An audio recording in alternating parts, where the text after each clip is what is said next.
नमस्कार. ललितास रेसिपी चॅनलमध्ये तुमचं खूप खूप मनापासून स्वागत आहे. आज आपण मिरची भजी बनवणार आहे. तर आपण ही मिरची घेतलेली आहे. ही कमी तिखट मिरची आहे. इथं मी स्वच्छ पाण्याने मिरची धुवून घेतलेली आहे. तर आपण आता कट करून घेऊया मिरची. सर्वात आधी आपल्याला मधून अशी चीर पाडून घ्यायची आहे आणि सर्व मिरच्या आपल्याला अशाच कट करून घ्यायच्या आहे. हे बघा, व्यवस्थित अशी मिरची कट करून घ्यायची आहे. तुम्हाला जर बी आवडत नसेल तर बी काढून टाकलं तरीही चालेल, पण ही मिरची तिखट नाही, त्यामुळे मी हे बी असंच राहून देणार आहे. तर सर्व मिरच्या मी अशाच कट करून घेणार आहे.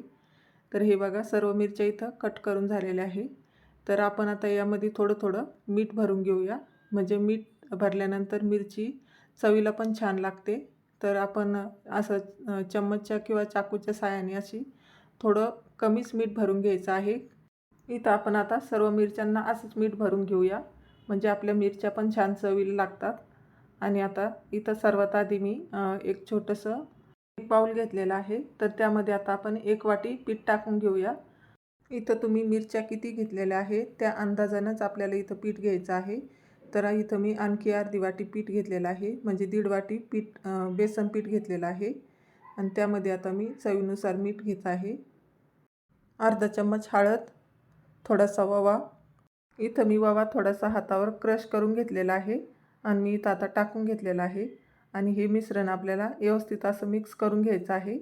आणि त्यानंतरच आपल्याला इथं थोडं थोडं पाणी टाकून असं मिक्स करून घ्यायचं आहे व्यवस्थित. आपण इथं मिश्रण असं मिक्स करून घेतलेलं आहे. तर आता मी थोडंसं पाणी टाकून घेतलेलं आहे आणि आता मी व्यवस्थित असं मिक्स करून घेत आहे, म्हणजे सर्व ज्या गिठ्या असतात ते मोडून जातील.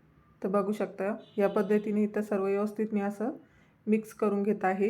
यामध्ये गाठी राहिल्या नाही पाहिजे, या पद्धतीनेच असं मिक्स करून घ्यायचं आहे. हे बघा, इथं हे पीठ व्यवस्थित आता भिजून घेतलेलं आहे. तर ह्याच पद्धतीने तुम्हालासुद्धा पीठ मिक्स करून घ्यायचं आहे. खूप जास्त सैलसर करायचं नाही, नाही तर मग मिरचीला तुमच्या पीठ लागणार नाही. आणि आपण इथं सोड्याचा वापर नाही केलेला, त्यामुळे हे पीठ असं छान फेटून घेतलेलं आहे. तर बघू शकता, आता आपण इथं मी सर्वात आधी एक मिरची घेतलेली आहे. त्या पीठ असं व्यवस्थित असं गोल गोल मिरची फिरून आणि एकदम पटकन उचलून अशी मिरची आपल्याला तेलामध्ये टाकून घ्यायची आहे. इथं मी तेल आधीच गरम करण्यासाठी ठेवलेलं होतं. तर आपलं तेल पण छान गरम झालेलं आहे. तर आपण आता इथं एक एक करून मिरची अशीच सोडून घेणार आहे. व्यवस्थित मिरची अशी पिठामध्ये बुडून आणि मग टाकून घ्यायची आहे तेलामध्ये. तर बघू शकता, इथं 2 मिरच्या टाकून घेतलेल्या आहे आणि आपण आणखी एक मिरची इथं टाकून घेणार आहोत. तर ह्या पद्धतीने तुम्हीसुद्धा मिरच्या तेलामध्ये सोडून घ्या आणि व्यवस्थित तळून घ्या.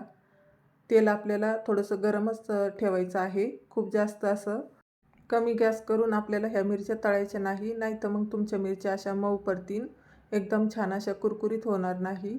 तर आपल्याला हे मध्यम गॅसवरच तळून घ्यायचे आहे, खूप कमी गॅसवर तळायच्या नाही. तर बघू शकता, आपल्या मिरचीला किती छान कलर आलेला आहे आणि पीठ पण व्यवस्थित लागलेलं आहे मिरच्यांना. इथं आपण व्यवस्थित अशा मिरच्या तळून घेतलेल्या आहे. बघू शकता तुम्ही, छान अशा मिरच्या आपल्या तळून झालेल्या आहे. आपण आता मिरची काढून घेऊया. खूप जास्त आपल्याला डार्क कलर नाही करायचा आहे, म्हणजे त्या जळून जातील. तर आपण आता एक एक करून इथं मिरची काढून घेणार आहे आणि ह्याच पद्धतीनं आपण सर्व मिरच्या तळून घेणार आहोत. तर छान मिरच्या आपल्या झालेल्या आहे. पावसाळा सुरू आहे, तर आपण पावसाळ्यामध्ये सर्वात जास्त तळणीचे पदार्थ खातो. तर त्यामध्येच आपला हा मिरची भज्याचा बेत आहे. तर नक्कीच तुम्ही पण ट्राय करून बघा, खूप छान लागते ही मिरची भजे. तर बघू शकता, आपण इथं सर्व मिरच्या तळून घेतलेल्या आहे. इथं आपले मिरची भजे छान कुरकुरीत झालेले आहे. असे पावसाळ्यामध्ये मिरची भजे कोणाकोणाला आवडते त्यांनी कमेंट करून नक्की सांगा. व्हिडिओ आवडल्यास लाईक करा, चॅनलवर नवीन असाल तर सबस्क्राईब करा. पुन्हा अशाच नवीन नवीन रेसिपीसोबत पुन्हा भेटूया. तर व्हिडिओ शेवटपर्यंत बघितल्याबद्दल धन्यवाद.